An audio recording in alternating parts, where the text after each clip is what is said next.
با صدای علی سپاهیان.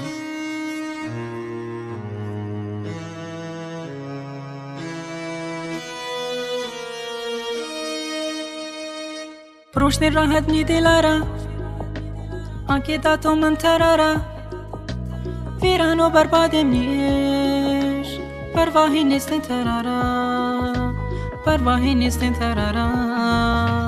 قول و قرارانه چی بود عاشقی کارانه چی بود آنکه گشتی مانی گمن چین که شاد و خوشیم بی من چین که شاد و خوشیم بی من تنهایی شده تا کجا بردنی دلا چیه تکلیف عشق و جوانی که داتون ترا بوده تا جدا کرده نفادا دردی شهر و دیارانه نی نفس من تی پدا شده تا کجا بیای بی خدا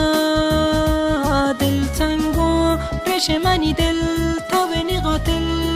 به جز رنج و عذاب شدی عشق نبونا حاصل کرده من اول نزانت قبل و تی قول و قرارانه کرده گتا باطل پشت من اول تا بینی قاتل.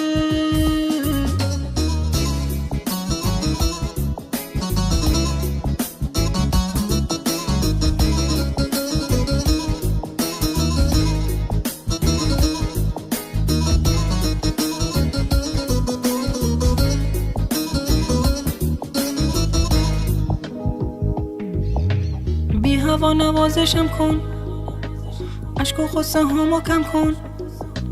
با نگاه بیقراره باز دوباره عاشقم کن عشق و غصه همو کم کن قلب من بهونه داره حرف عاشقونه داره راه دیگه ای نداره غیر این که باز دوباره سر رو شونه هات بذاره. میدونی حالم این روزا بدتر از همه است آخه هر کی رسید دل ساده من رو شکست قول بده که تو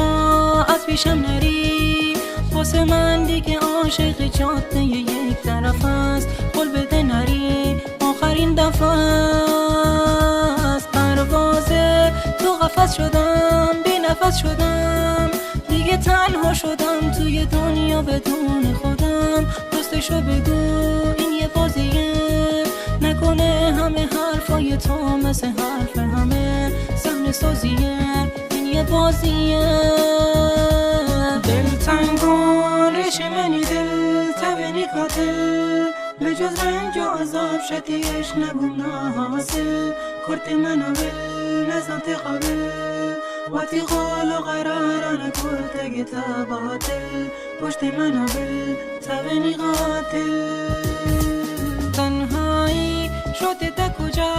بردنی دلا چیه تکلیف عشق و جوانی که داتون ترا بوده تا جدا کرده نفادا دردی شهر و دیارانه نی نفس من تی پدا شده تا کجا بیای بی خدا دل تنگ